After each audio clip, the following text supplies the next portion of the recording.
Hello, one and all. Yes, Max cannot make it tonight. Thank you for joining. Maxim was scheduled to host this event, but he's not feeling completely up for it. He's a little under the weather. Truth be told, I slipped him something so that I could have a conversation with Rob tonight because I love talking filmmaking, and we are going to talk about all elements of it from concept through the very end, and that end being sale, distribution, all of those mythical things that I need to know a lot more about. A little tiny bit of housekeeping first. So you've seen it going across the bottom of the scroll. There's a lot coming up. April is a busy and fun month for the ISA. We have an event with Michael Haig just this coming Monday. You can find the event over on our Circle app, and I should be bringing that up. By the way, I'm usually the guy in the background managing the comments and putting up the graphics. Now I'm trying to do all of it, so you'll have to bear with me a little bit here. But so there's the Circle app. You can find the events, all that kind of information there. The extended deadline for a couple of our genre-specific screenwriting contests is coming up very soon as well. And I'm very excited to be out in LA along with Max to meet a whole bunch of people and hang out at the ISA Spring Fling, which is a free event at the All Seasons Brewing Company. And I hope as many of you as possible can come out and join us as well. But yeah, let's dive on in. Thank you so much for joining us, Rob. This is Rob. I knew I was going to stumble myself. Please say your name for me. Deege. Deege. Yes, Deege with a hard G. Yep. Deege. Gosh, I knew it. All day. I'm like, I've been hearing it wrong in my head for so long. To retrain myself, I knew I was going to stammer, even though I was confident up until a second before I said it. So I'm very excited to talk to you because anybody that signed up for this, I'm sure you read the event description, which is also includes kind of a bio for you. And really, you've done just about everything in every element of filmmaking and storytelling. And this one question could last for the hour, and then you'd still have enough to write a book or two after. But just kind of in a bit of an overview, I know so many careers, you might set out to do one thing, but then different opportunities pop up, and your journey meanders through all of these different professions and opportunities. If you can give us just a bit of an overview about your history as a storyteller. Sure. I got started in the DC area, Washington, DC area. For about first 10 years, my career was there. I actually didn't go to school for any of this. I was working as a government contractor. I majored in statistics and economics and was just kind of treading water in my career. And so a buddy of mine went back to film school, which sounded really, really cool, but I wasn't going to kind of drop everything and go back to film school again. So I found this local public access station in the area, and they offered little classes at night. So I started taking those classes at night, really fell in love with everything, and found I talked my way into a PA job on a local 10-day video shoot and promptly quit my job and started doing that. And then got a job at a restaurant at night to keep my days open, to keep looking for that kind of work. I went back to that company after the shoot and hung out in the edit room, sort of learning through osmosis on my own time. And then they needed to hire someone overnight to handle renders of kind of graphics heavy stuff. It's way back in the day. Just watching progress bars go across the screen. Yeah, exactly. So that sort of launched my career in the post side of things. And then, so I was editing for a while and working on shoots, and then eventually moved into directing for that company. And then when I left that company, I went to Discovery. I was there for about 5 years as an editor and then a producer, did a little bit of writing and directing for them as well. And then I dabbled in the film scene there, wrote and directed a short film, produced another buddy's, cut a feature for another friend, and really decided I wanted to go kind of play in the bigger sandbox in LA. Mm-hmm. But I also decided I wanted to learn the business side as well, even though I got into it for the creative. So once again, I quit my job, moved to LA, and kind of started over sort of more on the business side of things, and did that for about 10 years as well. 8 to 10 years. And then sort of also learning creative development, long form. So kind of managing both those sides. And then the company that I was with for a long time went under in 2016. And I started working at Glasshouse Distribution, which is where I'm still at right now. So yeah. Man alive. Did it feel like some level of, I don't want to say starting from scratch, because you're not, you have knowledge, but there is kind of a starting over when you're moving into a discipline, a new discipline. Yeah.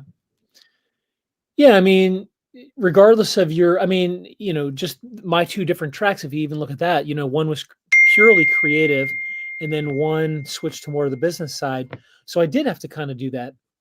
Yeah. And regardless of all the experience that I had in DC, I had to kind of, swallow my ego a little bit and just be a sponge, And I don't know, I think if we can all be sponges for the rest of our lives, that's going to always help you. So, Absolutely. And I think there's something to be said there as well. You starting out in Washington, D.C. When I graduated college, which I graduated in Chicago and I had good contacts in LA, there was no work in either of those places. I broke into the industry in Hawaii, of all places. So I know a lot of our membership, a lot of our viewers, I mean, they're international, but they're also all around America, whether they're bigger cities or smaller ones. There can be a big benefit to breaking into the industry in a smaller, I mean, you still need a city probably, but all of these different production hubs. yeah. Well, I mean, for sure, especially if you're at a small shop or working on small productions, a lot of times with, small teams, it affords you the opportunity to have bigger responsibility, to work across different departments and learn different sides of it. So, yeah, I mean, I think that really helps me enormously. Yeah. How did you get to, so you get on a job working as a PA and Mhm. then the production ends and you just show up at the production house to, like, how Well, did no, you I mean, bridge that? so, okay, so the company was called Cerebellum. The product was it was basically cliff notes for college courses on video, but told from the material was disseminated by these young up and coming actors. Um, and the academic material was interspersed with comedic sketches. Okay. So it was a really fun thing. It was kind of ahead of its time. And so after the shoot that I was on, their next video was on calculus or algebra or something.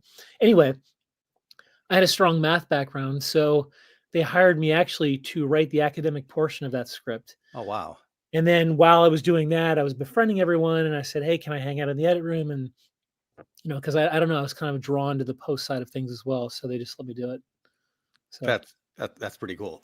yeah, It's touching on so many moments of one that one screen or that one job, I guess. So yeah. many different elements of it. You had a hand in quickly. I think there has to be something to be said of just going for it and saying that, like, I want to stay involved and letting other people know that you have these interests and abilities as well. Yeah, absolutely. I mean, you got to be talking about yourself constantly. Not in a way that's obnoxious, obviously, but letting people know what you're interested in. What you do. Just in casual conversation when you're networking with people, because you never know where a touch point will kind of be between you and someone else that leads to a collaboration down the road. Yeah, absolutely.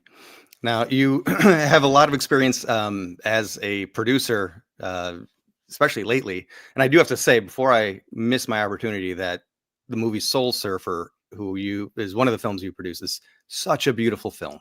Bethany Oh, Hamilton's story. It was one that I was afraid to watch, having been in Hawaii around that time. yeah, But it's a really beautifully made movie. So congratulations on that one. thank you.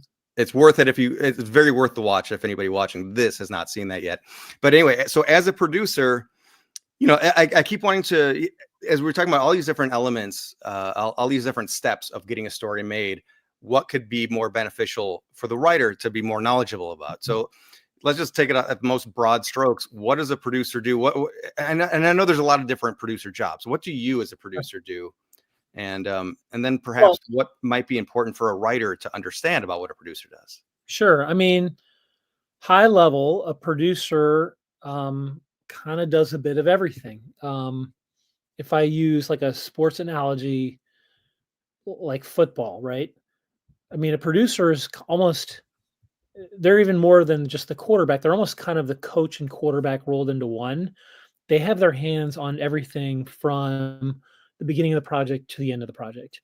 So that's from, whether you're, sourcing a script that's already there, whether you're developing an idea from scratch, however that the original IP is generated, to then developing that further, getting it to a final form, from packaging, funding, pre-production, post-production, distribution, sales, marketing strategy, release, delivery of the film. They're involved in every step of the way. That's a kind of lead producer who's overseeing the project. Now, to what you kind of mentioned earlier, some producers are a little bit more niche or have areas that they spend more of their time on or more qualified. I probably fall into that more these days. I've been on very, very small productions. I've been kind of that person overseeing everything, especially Discovery. I was doing that. But more lately, I've been, I'm a little bit more involved in certain pieces of it, right? So, I may or may not be on set. I'm certainly not kind of the nuts and bolts producer, kind of more of an aligned producer side of things. I'm a little more involved on the creative, on the financing side of things, and on obviously distribution, sales, post. So those are places that I plug into well. Okay. So I would imagine, talking about distribution and sales. I mean, again, what would a writer who wants to appeal to a producer need to know about? Should they be thinking right off the bat about comps or destinations for their project? So, how would you guide a writer with a project? So one of the, I mentioned that when I moved to LA, I wanted to learn the business side. I think that's very important. It behooves everyone to understand that side of things. If you're handing a script to someone, where are they coming from, right? And so how can you relate to them? How can you position it in the best possible way to the extent that, where they're coming from, how they're looking at it, right? So, and that depends on each conversation is unique, but yeah, you want to be thinking about where does this sit in the marketplace? Who's the audience for this? Where have I seen things like this? What different budget levels have I seen this? Is this something that requires strong cast, or is it something that's more genre and can be driven just by a strong hook and a good story and a good, filmmaker? You have to take all of these things into account. The more you understand those things and the better you can pitch it, the better chances you're going to have, because you have to open that door. You have to get someone to say, yes, please send me this. You can't just sort of cold call and send it out without that sort of invitation to send it, right? So the first thing is they want to be interested in you, and they want to be interested in what you have to say about your project. Sure. So you touched on budget a little bit there about, and it's so great because it's where I wanted to go with this, because it's a question I get a lot from writers. Say, okay, somebody asked me what budget is my movie. How am I supposed to know that? I haven't done a full line breakdown. I don't have anybody. I'm not at that stage yet. But how does a writer know, at least in generalities, their budget, or what an ideal budget for their screenplay would be? I mean, first of all, I think that also depends on who you're talking to, right? Yeah. If you're talking to an indie producer and you look at the previous projects they've done, and they've all been like, micro budget, sub 100,000, you don't want to be pitching them a $10 million movie, right? Whereas if you're talking to a studio exec or someone at one of the top, sales companies that also finances and produces their own stuff, that's different. So I would kind of frame it that way. That's the first sort of framing reference or point. Secondly, you might look at what it is. So is this a, cabin in the woods kind of horror movie that's one primary location that can be shot on a shoestring budget, versus is this CGI heavy, or is this something that has a very specific location that's going to cost a little bit? Is this something you can shoot in your hometown, or is this something that's got to go travel somewhere? Are there other components of the story? Is it period? Anything period is going to cost more money. So there's a lot of things that factor into that. You know, is packaging, where you try to get people to sign letters of intent before you approach a producer, is that a common thing? How is that done nowadays?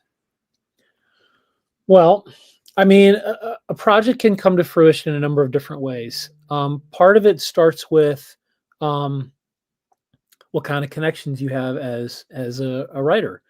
You know, are you able to bring various elements to it? Are you able to bring various people to it to start building out the team by yourself? If you are, great. So then you can kind of build that up as much as possible before bringing in someone to handle the things that you can't do. If you're not kind of, or do you have friends that are kind of like known cast, or like really, really talented cast? Sure, that's always an option. But I mean, if eventually or at some point along the way you're going to be trying to get a producer on board to drive this project, there's it can be good to do that, or it can be not. Because on one hand, you can show, hey, this project's got a little momentum, it's got this person involved, so clearly there's some interest and a little bit of cachet. The flip side of it is what if that's not going to jive creatively with the producer? Yeah. What if, hopefully not, but what if the producers worked with that person before and they didn't work out so well? That's a rare thing, but there can be, advantages and disadvantages to have, so sometimes you can thread the needle by having some of those conversations, but not having formal attachments. So you can come in and say, hey, I've got this project and I've got so-and-so and this person, they're really interested, but nothing's been solidified. Sure. Yeah. And would that be part of then a query letter, part of the outreach to get your attention from the very get-go, or is that a little bit further down the road, having those types of conversations? I'm always curious, do query letters work? Well, actually, this is fun because John asked this question and he didn't say query letters, but I was kind of actually going to go in this direction. You have a screenplay. How do we get your attention? Does it have to go through an agent, or is there some other thing like a query letter, or just saying hi on social media first to get a dialogue going? Query letters work in some part of the world. Like, I generally don't pay a lot of attention to them, and I don't know a lot of folks that do as either. Here's what I'm going to say. Like every business, but especially in our business, it's based on connections and relationships. So really, one of the best things you can do is just start getting yourself out there and forging relationships. One place that's really good to do that is film festivals or film markets. So like, I'm going to be in Cannes in May. So when I'm there, I'm going to meet hundreds of people. And, you want to just connect with them personally rather than launch right into pitching stuff, right? Now, if you have a formal meeting set up, that's different. But if you're just meeting people out and about, find out what they do and all that stuff and exchange contact information, but try to make a personal connection. Just try to make a friend. And that's how I find the best way to get started and nurture those relationships. Make sure you get that contact information. Make sure you follow up just by saying, hey, great to meet you. Let's definitely stay in touch, blah, blah, blah. And then choose your moments when you have something that's right for them. Don't bombard someone. Choose someone when you have something that is specifically right for them. And now you have a warm connection. It's gonna grease that wheel a little bit better. Yeah. I just did an interview this past weekend at a film festival with the writer and filmmaker. They sold their film at AFM, but that same film is still, been accepted into other film festivals. And so they're still touring with it. I said, well, you have distribution now. Why are you still doing the tour, the circuit? And they said, well, we just don't know who else we might meet on the way. So we're still networking, even though we've made this sale, but we might meet people we'll be working with on the next movie. You just never know. That's great.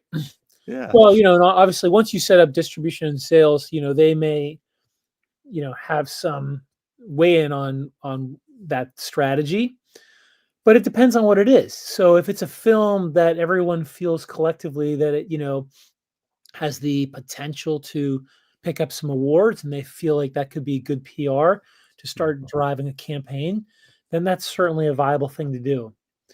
But it's interesting though. So I'll tell you, like coming from the distribution and sales side, one thing that filmmakers aren't often aware of, when a film is released at a festival, a lot of times IMDb marks that as released.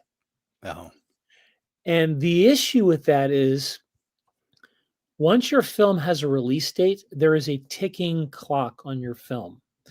And if a sales agent is taking it to markets and trying to sell it to various territories, that needs to happen basically most of the times within the first year in order to generate real money.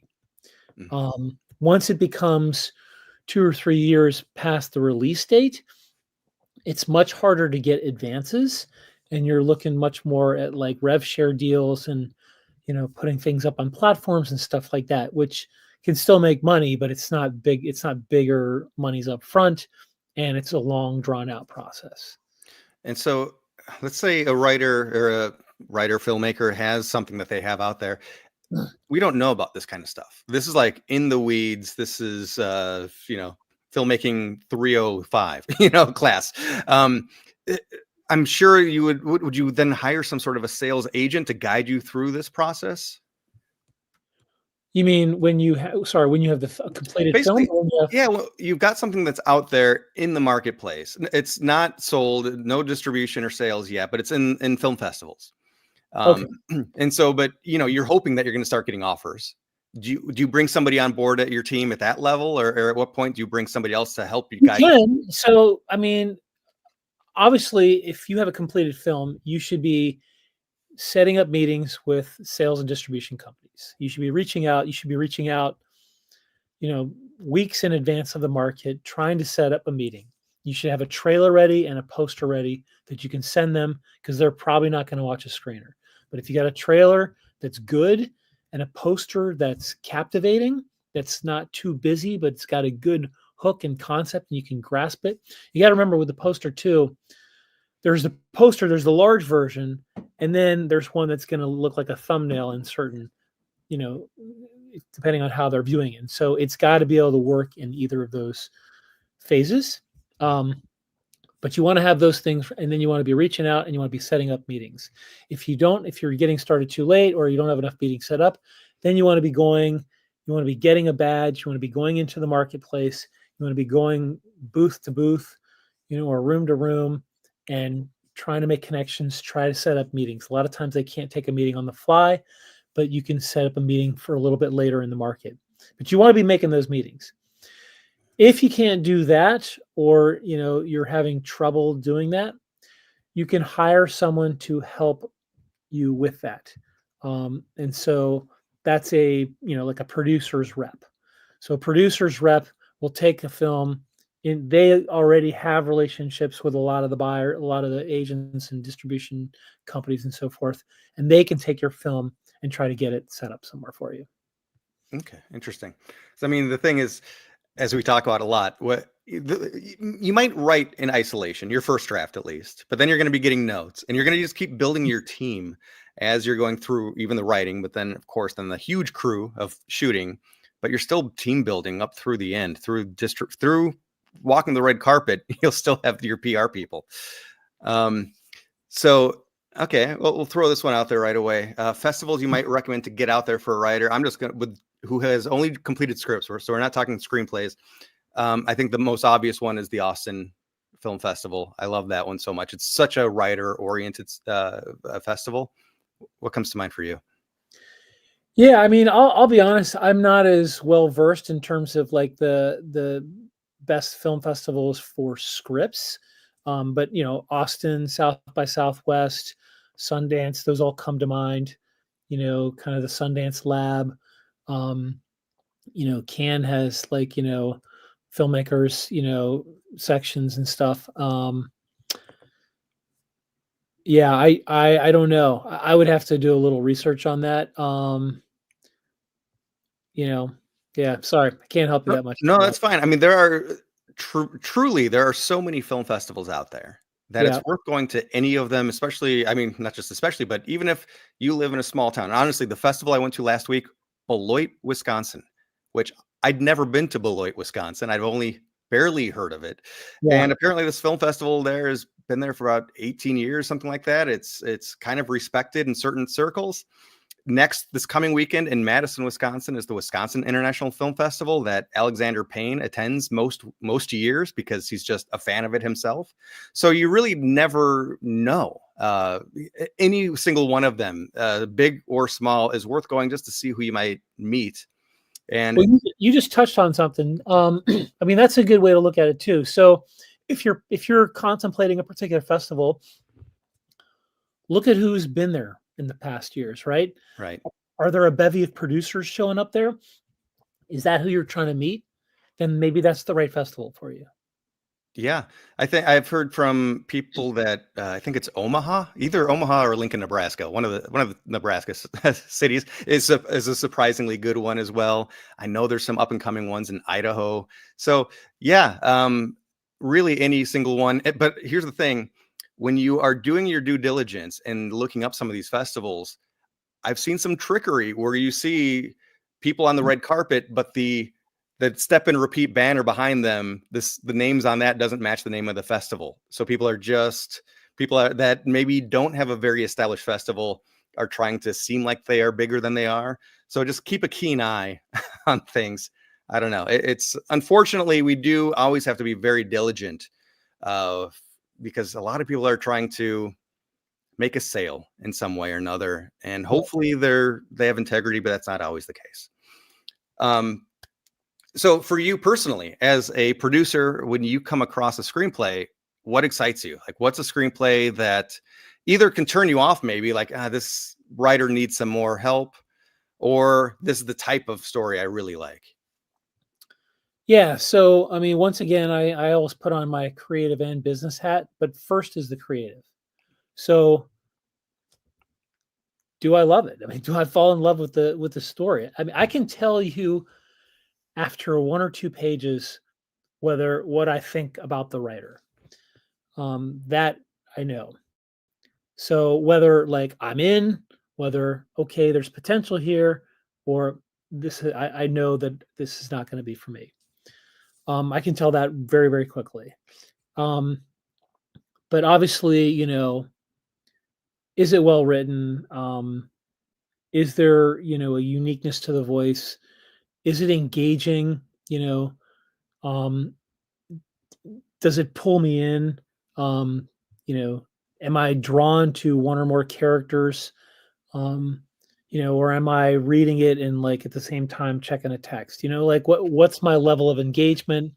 Um, and then like what is, can I discern fairly quickly, what this is? What is this going to be about? Maybe at least. Um, you know, is it clear or am I getting at least hints at what the genre is? A lot of different things. Do they do a good job setting things up? Um, are they frugal with description and exposition, or do they do it creatively? Mhm. Um, so a lot of different reasons, a lot of different things that, those are, kind of details, but like high level, am I into it? Am I into it? Page one. Yeah.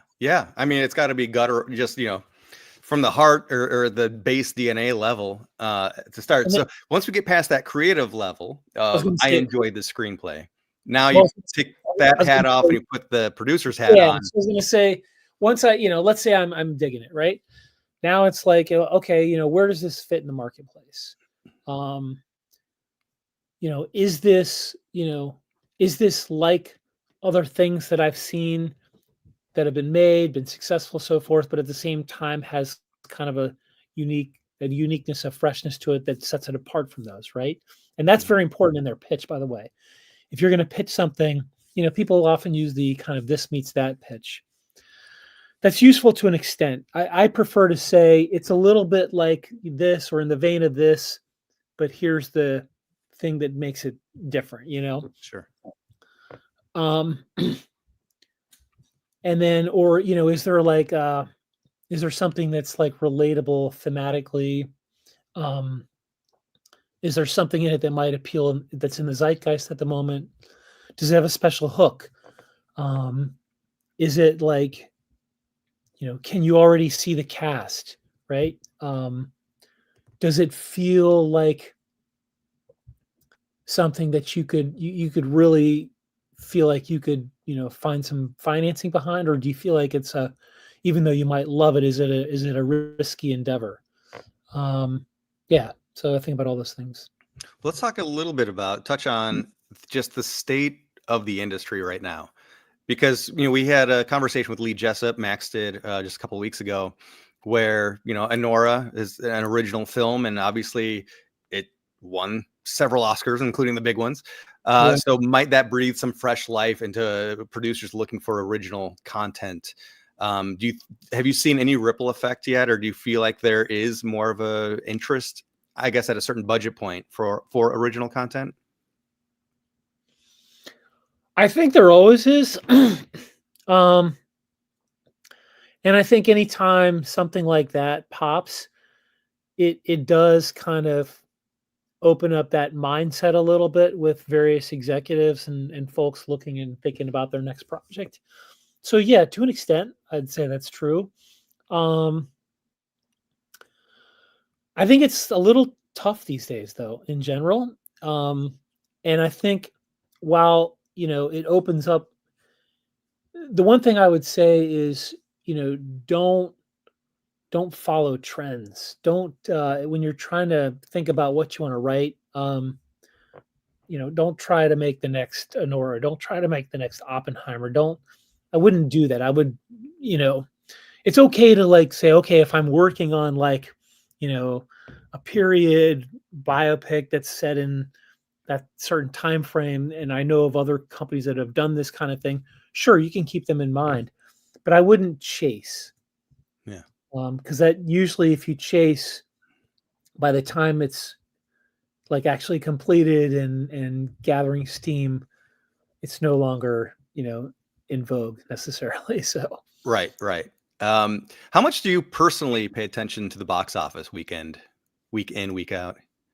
um well, I don't work at a studio, so I'm not like dialed in on it, but I pay attention, like, I mean, like most people, I know that Snow White is bombing and not Yeah. doing well, and the box office this year is down from previous years. So sure, I have to kind of pay attention to that stuff. I don't know how much it affects my decisions on projects, but Maybe how you pitch them. yeah, I won't use those as comps. Right. Exactly. Nothing else. Yeah. I see. I'm a nerd for that kind of stuff. I'm a numbers guy. I'm a baseball nerd. I'm a numbers guy. That's So great. I like paying attention week in, week out, seeing who's doing what and what's succeeding and what isn't. And then, but it again is the thing that, okay, just because this succeeded doesn't mean it should steer me. But Right. if I can find something that works well on a pitch, then I can bring in an appropriate comp, or maybe I can see what studios have or production houses have put out something that did well, and they might want to double down on that type of a thing. And if I already have that, maybe then there's somebody I can approach. Yeah. I don't know. That's just me. I don't know. Yes. Because to your point, then it's already completed, and you might be able to like actually, draft off of that progress. So that's not a bad idea. Yeah. So I go, just for anybody out there, the-numbers, I think it's .org, but maybe it's .com. That's my box office nerddom right there. Yeah. Free website. Yep. So what is it like? What makes a writer a good writer or a difficult writer to work with as a producer? Oh, well, first of all, I think the number one thing is, do you vibe creatively? Yeah. Right. So, does a writer have a project that you're into and they're into, and then you guys start talking around the project and why you like it and what you love about it and things like that. And if you are you guys simpatico in that respect. So obviously that's the first thing. Even if there's an imbalance in terms of where you are in the industry, whether, if you're talking to a producer who's much higher up the food chain, is there at least, like a nice decorum, a level of mutual respect between you? Is there an openness, to feedback and input, right? That's critical. And you know, if you're going to work with someone, you obviously want to like them on a personal level. Ideally, you don't have to, but it's really helpful. You have to vibe with them creatively. You have to have the same goals in mind. And then before you get too far down the path, you really got to have some kind of agreement in place. Oh, And that's that a good point. I couldn't recommend that more because, man, even if you're working with your best friend, it's just do it for both of you. You got to get something in place. It doesn't have to be some long form legal document, just a basic, simple 1 or 2 pager where it just lays out, here's what we're agreeing to, here's our timeline, here's the expectations from each party, blah, blah, blah. And then what happens if we want to go forward or we don't want to go forward, just, figure some of those things out. And then the rest, everything else can be like to be negotiated in good faith kind of thing, but get something in place. And so that's when you're at maybe, again, producer, screenwriter, is that like at the option level, or where are we? Well, I mean, it just, again, it depends on what you're doing. If you have a project that you feel like is a big project and you're talking to a big producer who has the ability to come up with a decent chunk of change for an option, great. If you can get that, fantastic. I can tell you that most projects don't go forward that way. Yeah. Most projects, it's more about you have a connection with a producer who you think can help you. The producer believes in your project, and you have an agreement between you. If you want to have a legal, like sometimes I've seen people like pay $1 for an option just so there's like an actual transaction. Mm-hmm. It's more about, do you feel like this person is going to help you move this forward? But then I would have like a timeline in place, whether it's 6 months or a year or whatever it is, and then have some language in there, the ability to kind of re-up, with mutual agreement, on both sides. Yeah. So, hopefully with the idea that you're going to keep going forward with it. Yeah. I do know, I've heard from people that just the idea of creating a contract, it feels like I'm being pushy or I'm afraid to do that. And I always, you got to say that this is just to get the expectations really out there for both sides, Yeah. because putting this down on paper also lets what they expect from you, and then we can all be on the same literal page, and then it gets murky when people are afraid to write it down, and then people over expect different things, and it just makes it easier for everyone. And there's different types of agreements. There's an option agreement. There's like something simple like a memorandum of understanding, an MOU. So you can do any number of these things. I'm sure if you Google, you can find, examples of these. If anyone ever needs something like that, they can always reach out to me. I'm happy to give them an example. You know what? Speaking of reaching out to you, I'm going to bring this up right now. Let's see. They can find you on LinkedIn. So go ahead and just look him up right there. There's been some really great questions. I'm going to bring up one right now. And just so you know, if I haven't mentioned your question, I have still noted it. So I have not ignored it. But there is a good one here. Again, current trends. How receptive are producers to seeing proof of concept trailers that are clearly produced through AI? I feel like it's a different version of a pitch deck almost, in a way. It gives you the tone, gives you the idea. Is seeing something like this acceptable in your opinion? I mean, a proof of concept trailer generally means, or like another version is like a sizzle, Right. right? Those are usually not made from stuff you're shooting, right? So you're either, before AI, you were basically grabbing different pieces of older movies and kind of jumbling them together in an awkward edit to kind of sell what you're trying to sell. So honestly, to me, I haven't seen a lot of these yet, but like AI seems like a useful tool to kind of showcase your vision. Like, why not? You're not presenting it as a trailer. It's just a pitch. So I think that's great. Good, because I mean, I was so into them for a while, and then I've personally, and I'm not a producer, so don't worry about this, writers. I personally am starting to feel like I'm tired of that look, that AI look, and I wonder if there's going to be fatigue in time. But again, that's everybody knows that's not the product. It's just giving an idea of the tone, the idea, the story. So Well, I guess the one thing I would say to that is, and I'm not well versed in using AI in that capacity. So get as granular as you can on what you can put into it to come out with that product, and tweak it as much as you can so that it is your own and so that it best presents your pitch, right? mhm. If it's like the first or second thing that's spit out, someone else might be producing something pretty similar. So you Yeah, want to make sure yours is unique and stands out. yeah.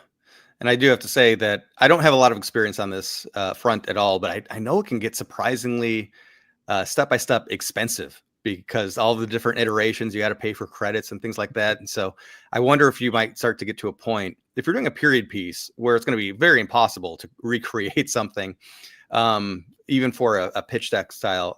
Maybe it makes sense, but at times maybe it would actually, if you're doing a sizzle, make sense to shoot something on your own, even if it's smaller, or as you had mentioned, referencing other existing films. I mean, I'll say this, to me, a sizzle or something like that, it's a nice to have for a writer, but it's different if you're a writer versus a filmmaker. So Mm, if you're trying to position yourself as the writer director, that's different. Then it's really important to have especially if you don't have, especially if you're a first time filmmaker and you don't have something you can say, hey, look at my last movie, then they need to see something that you've done visually. right. So then it is important. But if you're just the writer, I don't know how important that is. Interesting. Interesting. Pitch decks, though, still common and something you endorse, or Yeah. what do you feel? I mean, I always do. You can do a pitch deck, you can do a one pager. Um, it just depends, I think for the most part, it's helpful to have them. Yeah. Um, but at the end of the day, you're trying to just get them to read your script. At the end of the day, it's going to be about what's on that page, right? Yeah. So if you feel like that's something that's going to help get them excited about it, and I think it depends on the person. For me, I think there have been pitch decks that I've seen that have gotten me excited about scripts, Okay. but I would say the percentage is small. Hmm. Interesting. Interesting. So let's say you've somehow a screenplay's gotten to you, you like it, you've worked with a writer, it's going well, it's ready. Now, what's for you as the producer, what's your next several steps to getting the financing or creating a plan for actually getting this thing into production? It honestly, it's like how long is a piece of string? That's the exact question. It depends on the project, Yeah. right? Yeah. Yeah. So if this is a project, um, like I had a project years ago, that was based on a true story. It was actually based on an article from like a global magazine publication. So it was a story that was out there. It had all kinds of potential for awards, had potential for like, theatrical release and all the rest of it. And so that I felt comfortable putting in front of, executives without anything else other than a script. If it's, so it kind of depends on who you're, if you're going to a producer, you obviously don't need anything except for a script. But if you're trying to get, money on board, a lot of times you need a filmmaker, director. If it's something where you have a filmmaker on board, but they're not like necessarily a known entity, then you may have to take the packaging a little step further. Maybe you have to have a piece of cast on board. Okay. It depends on what the genre, if it's an awards potential drama, you're more likely to need to have cast on. If it's like just an awesome hook of a horror movie or some kind of genre pick, you may not need cast. You might just need a filmmaker, and that'd be enough. So it just kind of depends. Interesting. And what could or maybe even should a writer be more mindful of, maybe as they're going through their development process earlier on? I don't know if it's, again, go ahead. Perhaps even how you work with writers, because I know, we should dive into this as well, because you've really, that's been your latest chapter, right? You're a consultant now. And it's pretty cool that a screenwriter can get to work with somebody who has this level of experience, not just as a consultant, but as a filmmaker. When somebody enters your ecosystem, what's the onboarding process almost? Well, I work with folks in all kinds of different capacities. So sometimes I'm just reading a script and then having a call and giving them some feedback. Sometimes I'm doing more detailed notes for them. Sometimes I'm taking someone through a couple different passes of a script. Sometimes I'm developing something from scratch. So I've done all of that.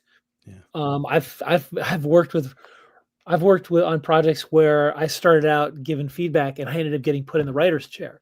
So a lot of different things have unfolded. Yeah. It just depends on what it is. So when you're doing this though, is it purely, this is just going to make the best script, which is obviously that's step one and a huge step, the biggest step. But is there a mindfulness of, this is also going to be easier to pitch, or this is going to be a more saleable script when you are working on it as a consultant? Well, if I'm brought in as a consultant, I'm usually brought on to help them, right? So I'm going to give, I always tell everyone when I work with them, I say, look, I give them kind of my background so that they understand that there's some experience behind some of the notes that I'm going to give them. But then I also tell them, like, at the same time, I just ask you to be open-minded.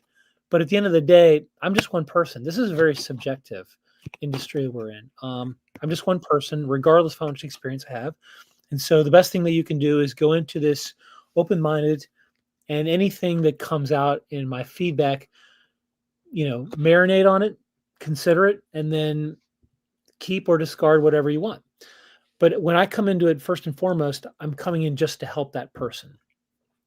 So it doesn't matter what the project is. If I can help them, I'm going to help them. I will give them frank and straightforward feedback on both the creative as well as the likelihood of it finding a home, and what does it have going for it? What are its challenges, and so forth. And things to think about, what is not going to be something that's fixable versus what is something you can do to, maybe help that. So again, it's hard, talking hypothetical. It's hard to do without a specific example. Sure. Now, are you somebody that hears pitches nowadays, or are you still in that producer chair a lot?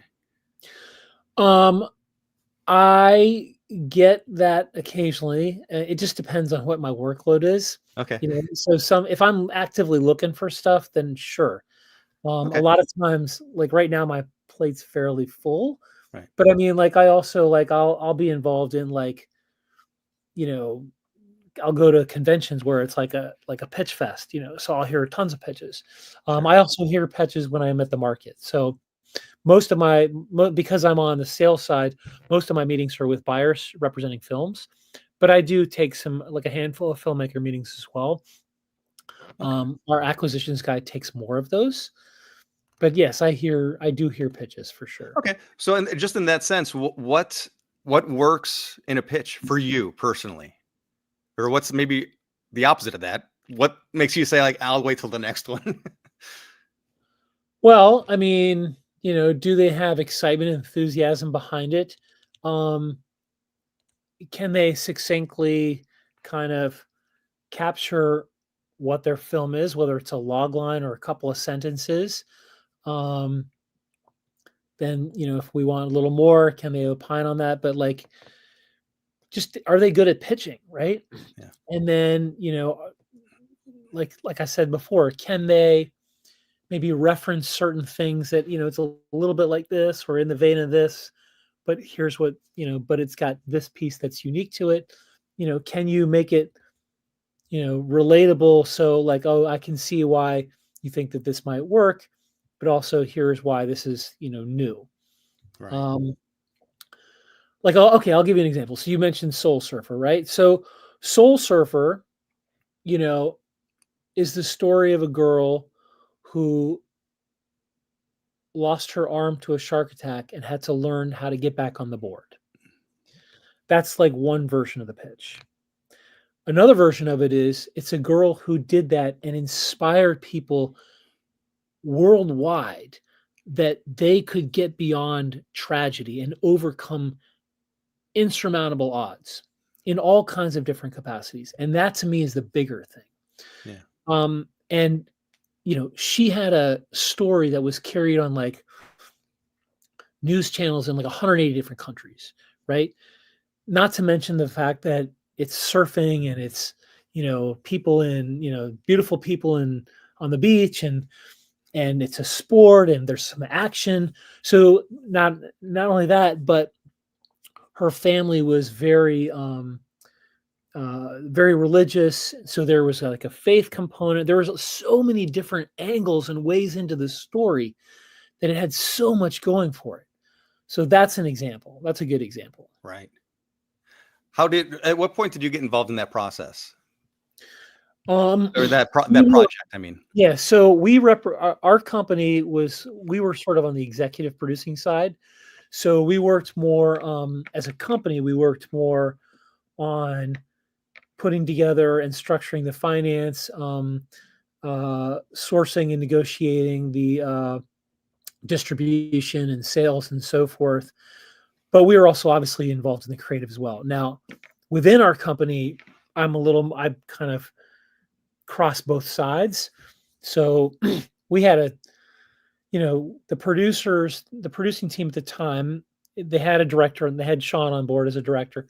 They came into us and the script was not good. oh, I mean, the shark attack happened on page 75. oh, Just so it had a lot of work that needed to be done. So it was kind of, first of all, can they get it further on themselves? Do we need to bring in other writers? And we went down that path. Everyone had notes on the script, so it went through a lot of different drafts. I can tell you that. yeah. Wow. And so just, going all the different angles, that makes this a potentially engaging film, a tremendously engaging story.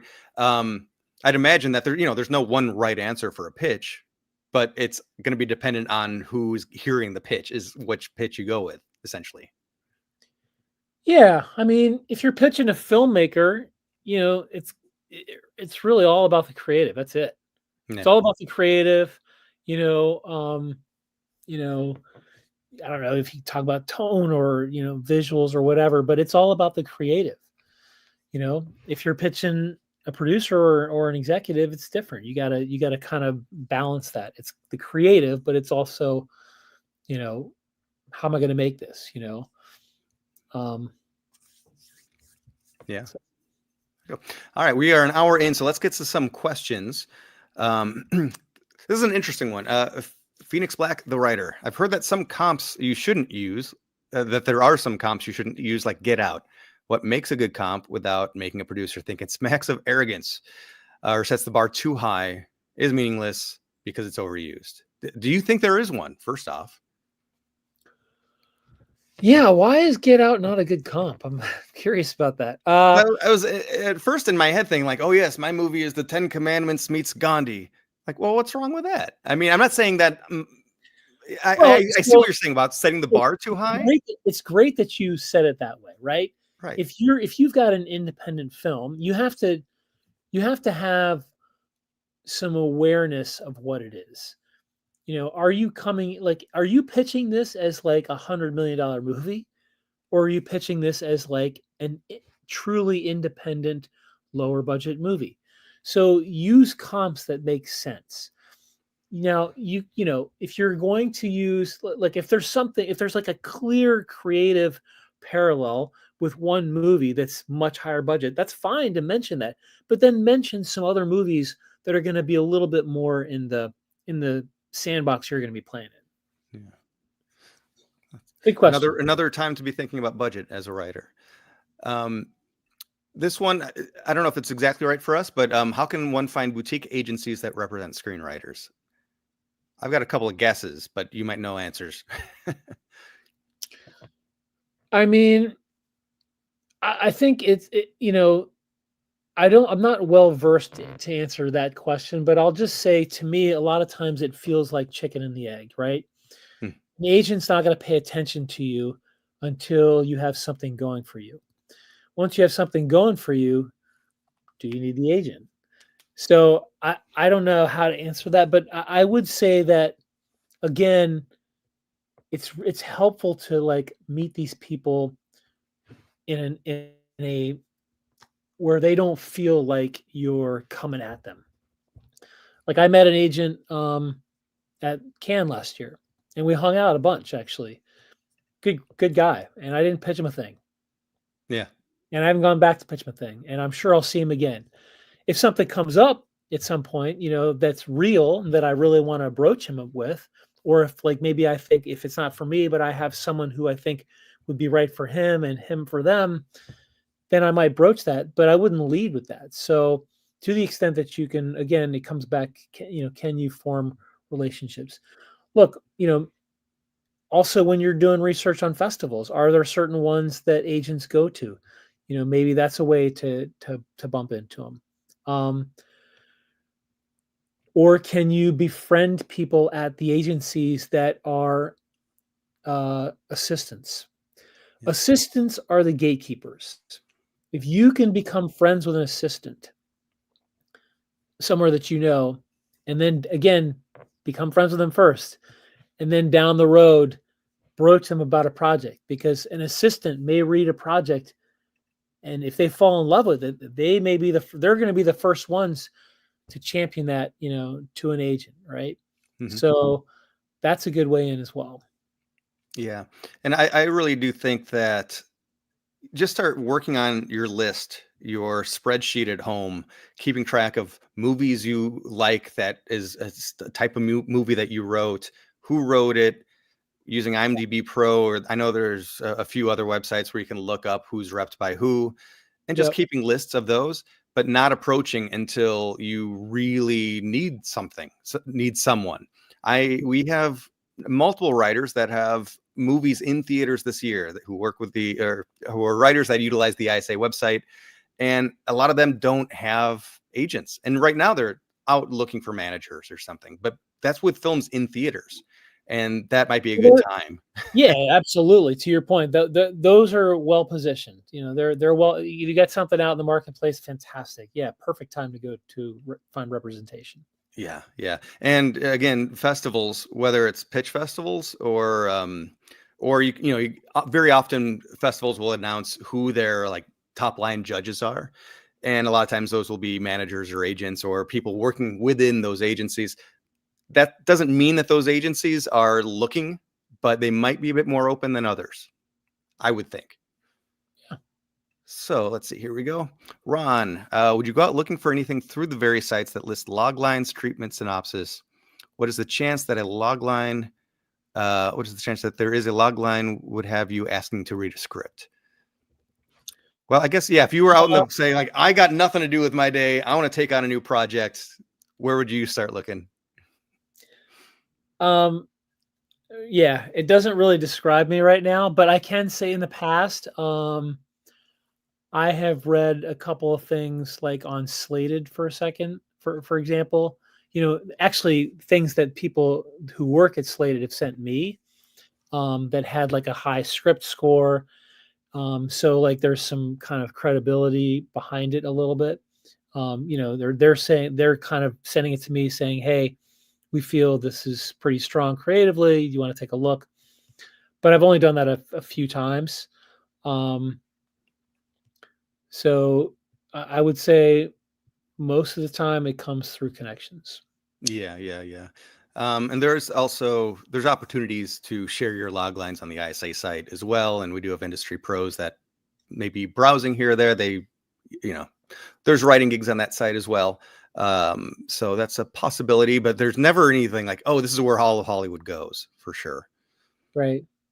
After you sell a screenplay, here's a good one for you because this is a contract question. Do you still have the rights to part 2 of the screenplay, or does that now belong to whoever bought your screenplay?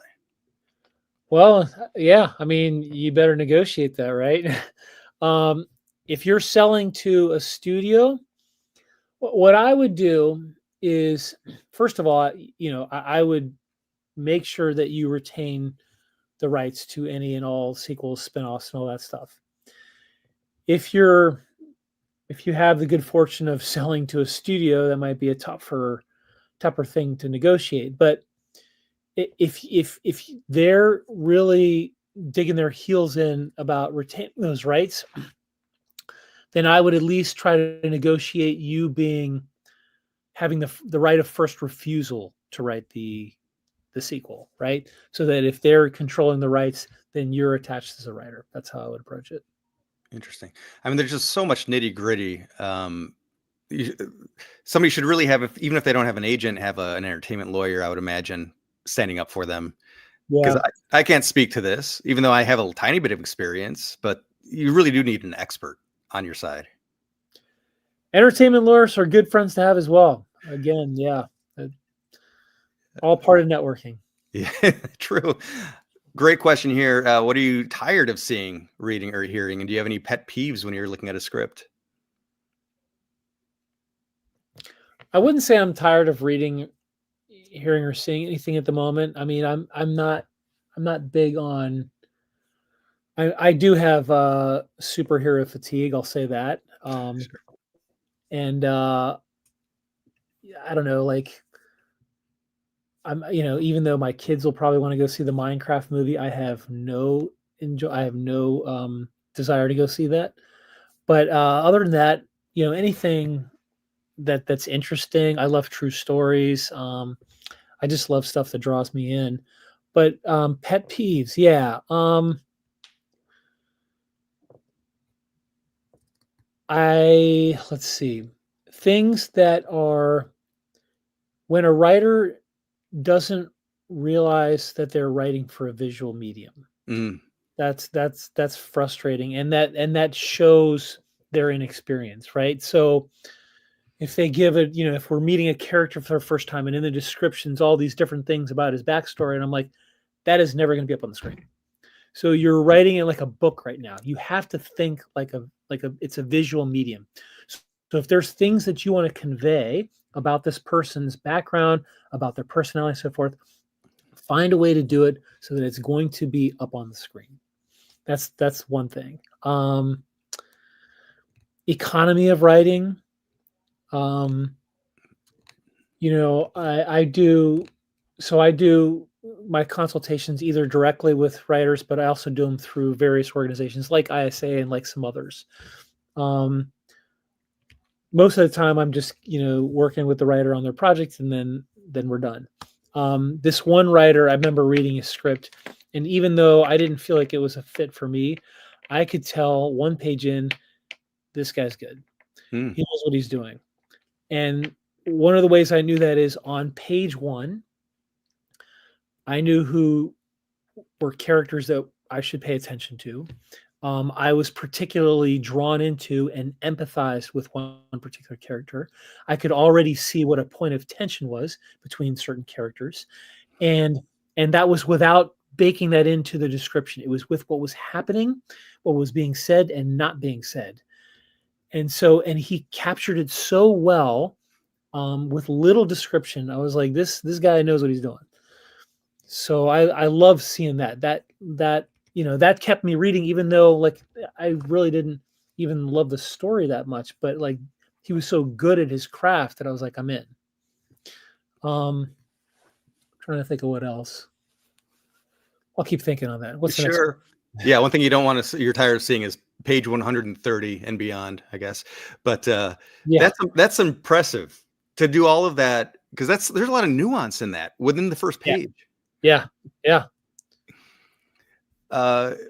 Good question here. Basic question about is registering with the DGA enough, or should I get a copyright? Maybe one or the other, or how do you feel about that? Well, I'll just say hashtag not legal advice or Right, whatever. right. I personally would always do both. It's not a huge amount of money, and honestly, it's just better to protect yourself. So I would do both. Yeah, do both and then not worry about it. Yeah, exactly. Here we go. Somebody making headway. Maybe somebody we'll meet at Cannes. An indie producer is attached to a comedy feature of mine, and he'll be at Cannes market. Will be pitching. In your opinion, what should he have ready to go? Elevator pitch, materials. You in his carry-on, so you can come along too. So I'm assuming this is just a script. In other words, it's not a completed movie, or it's not a movie going into production. It's a script. I believe so. Yeah. So first of all, yeah, it's good. Absolutely want to have like your pitch.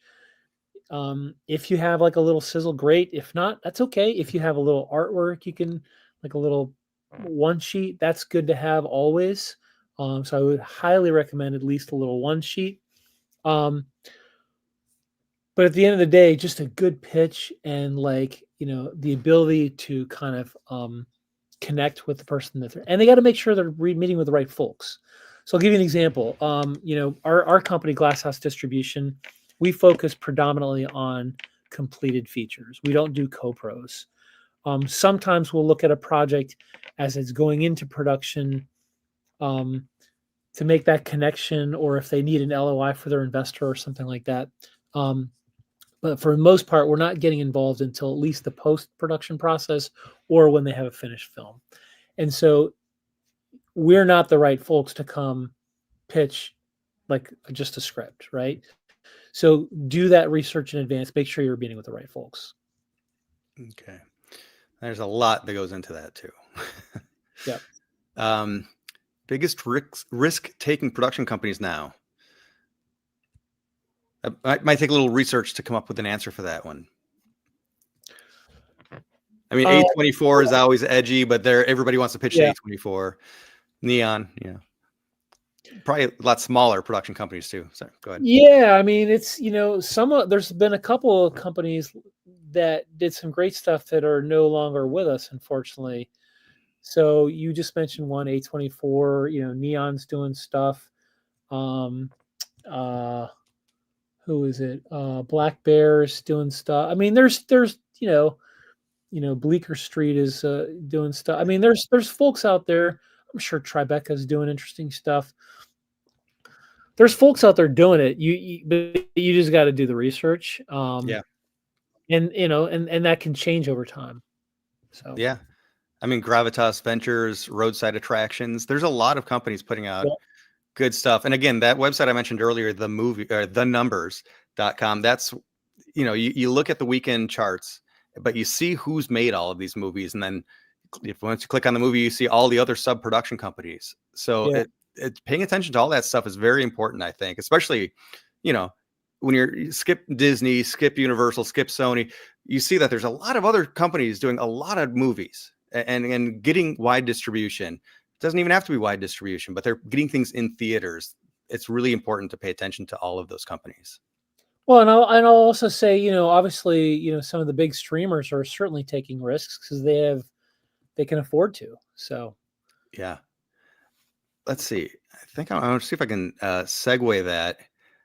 Because Max was actually asking earlier, he sent a question earlier about the impact of streaming and digital platforms. Have streaming platforms changed the way producers approach development and sales? Yeah. Streamers, when they first kind of came on the scene, they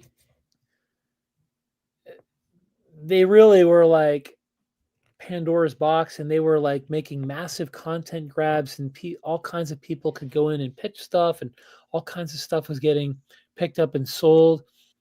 And then a lot of them really pivoted and stopped. They sort of built their internal teams, as well as kind of formed certain relationships with regular producing partners outside of the company that they go to.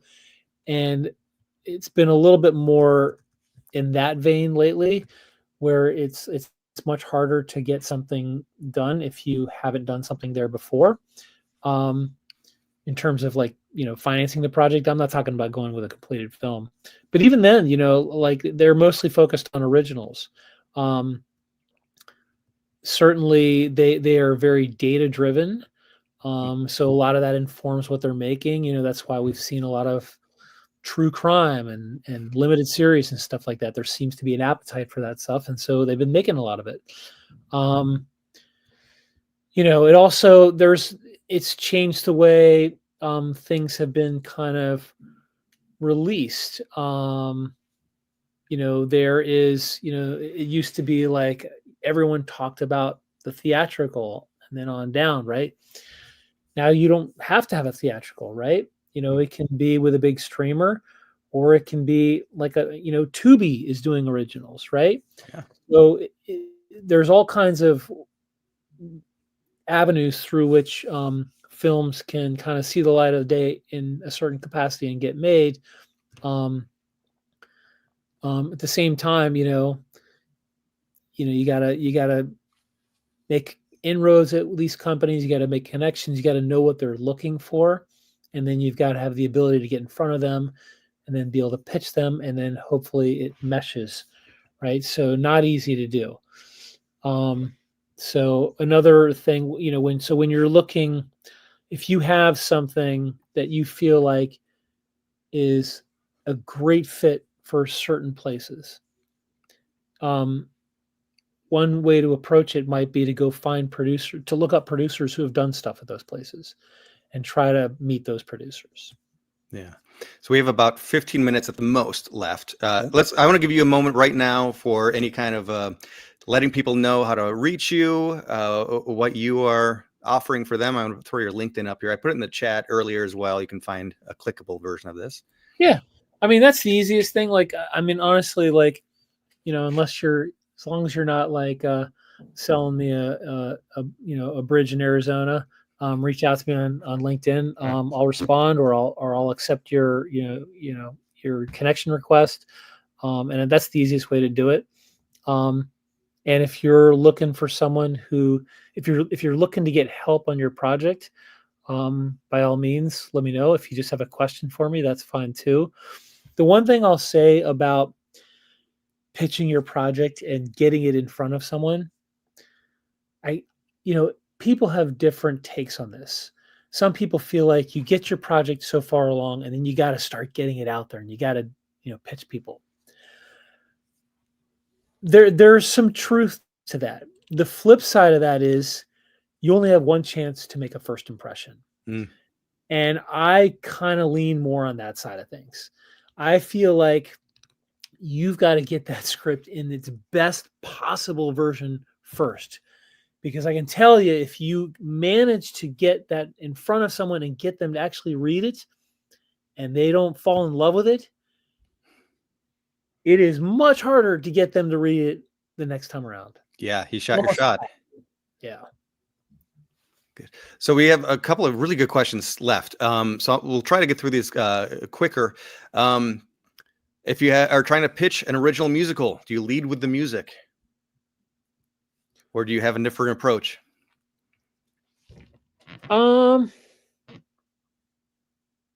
I think it can work both ways. Obviously, the music is incredibly important. What makes first of all, what is the music? Is it well known? Like, I mean, obviously it's a Beatles musical. Great. And you got the rights. How did you do that? Fantastic. Let's talk. Um, but if it, is it, what is the music? And why is that a selling point? And then obviously what's the story? I think they go in tandem, but for sure the music's really, really important. Um, it's hard for me to answer that without knowing what it is. Yeah. If I was doing like, if I was doing Bohemian Rhapsody, I'd lead with it's the music of Queen, Yeah. So it just depends on what it is. Sure. Um, Best way to break in right now, television or film as a writer?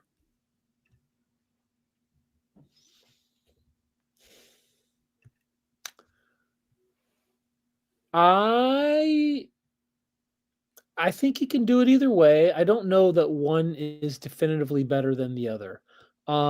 There is so much out there from a TV or series perspective that there's lots of stuff going on. At the same time, it's like anything else, trying to find there's those barriers to entry. Mhm. Um, I feel like with getting in TV, you have to obviously have like a pilot, and you have to have a little more behind it, because they're not just going to they're not going to jump on just a good pilot. It's like, well, what are the legs of the series? Where does it go? Where does it go the first season? Where does it go seasons 2 and 3? Are they convinced? Do they think that it has life? Because most places aren't going to jump on something if they don't believe it at least has a chance to have multiple seasons, because that's where things really start to take off financially. So, from that perspective, maybe it's a little more challenging, but there's a lot more of those being made than movies. So it's hard to say. But I think it's easier in a way if you were going to make the movie yourself, or you have producers that you can get to get something made even on a shoestring budget, then maybe a movie's a better way to go. But you have to think about what it is you're doing. Like if you have something, it likely lends itself better to one versus the other.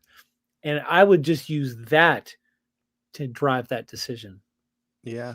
And you don't want to overlook short films as well if you're trying to establish yourself, because there are directors that are looking for content to be able to shoot, to show off Yeah, themselves as a director, and actors looking to get their chance to get in front of the camera with something engaging. So if you can create yeah, some engaging short films, that can start to just build up your resume as well.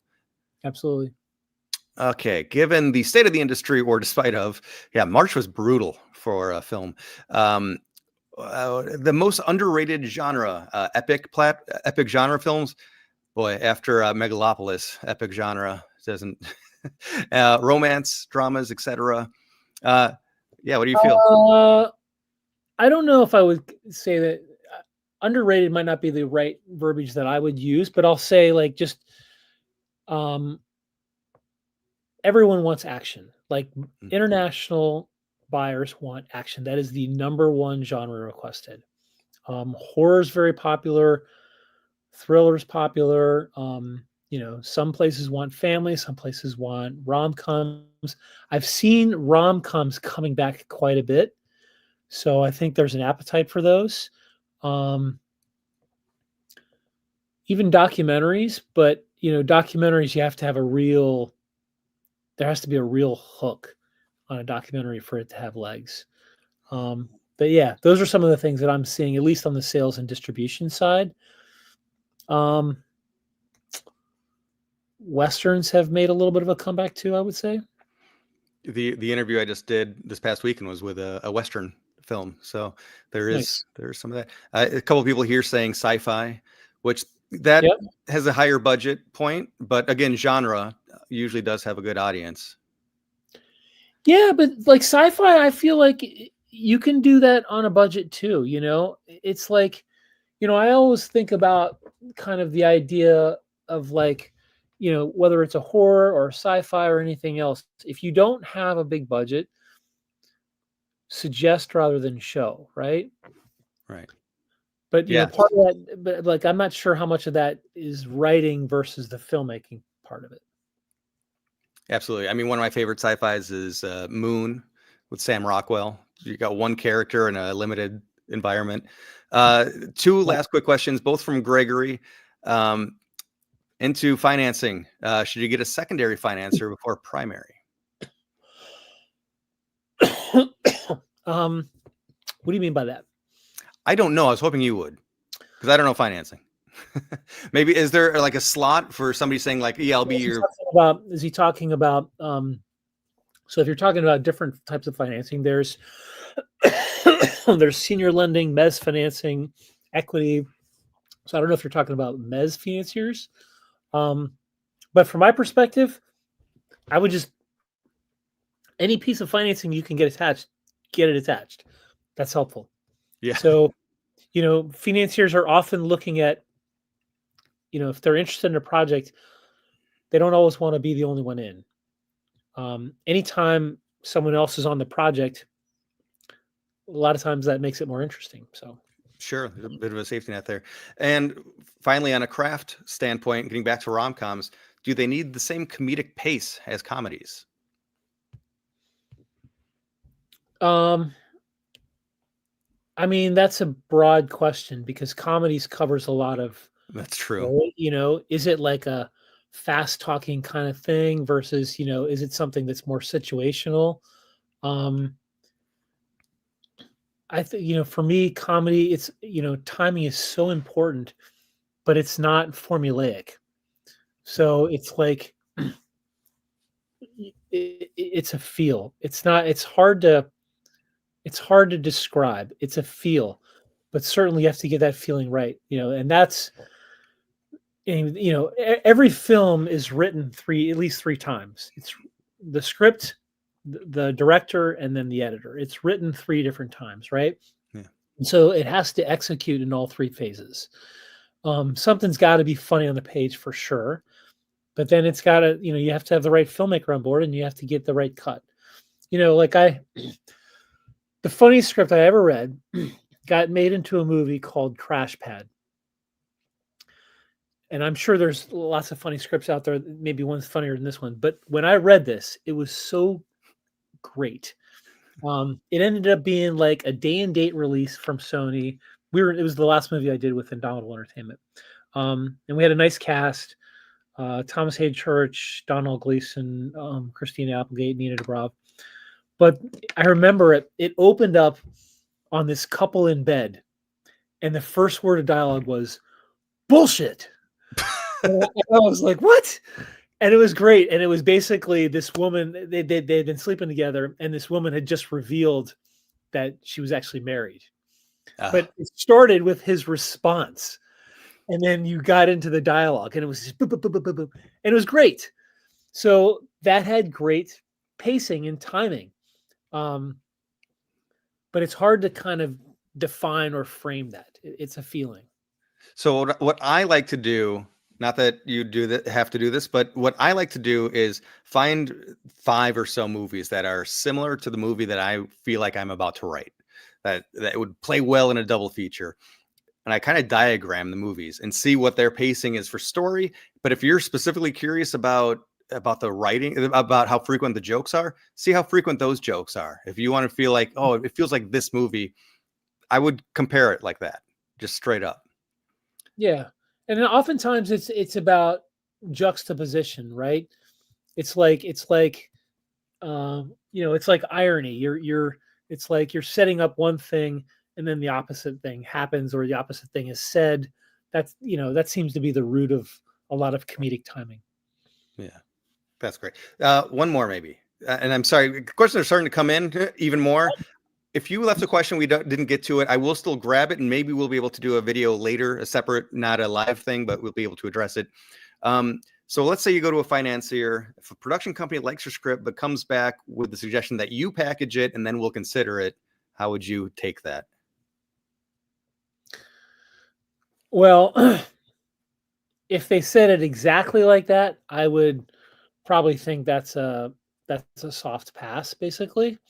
Hmm. But can you get more details out of that? Like, does it have a filmmaker on, or when they say package it, are they looking for, are they looking for you to put a director on it?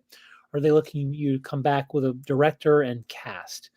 Do they have people specifically in mind? So I would have some follow-up questions on that one. A Okay. lot of times when they say package it, they might just mean put a director on it. So maybe you just start by trying to get a director on board and then go back to them and see what happens. Interesting. All right. As always, whether you're watching this live or on the replay, we thank you for being here. If you're watching this on the replay, definitely leave comments about if you want any more in-depth discussion on things we've talked about today, different types of topics you want us to cover in future videos. We're always here to try to answer your questions, to support and inspire, and maybe even give you a little bit of a path that you should take on your journey. Thank you all for watching. And thank you, Rob, so much for joining. And we look forward to doing something with you in the future, as we've done a couple things in the past. Absolutely. And thanks so much for having me. Bye, everyone.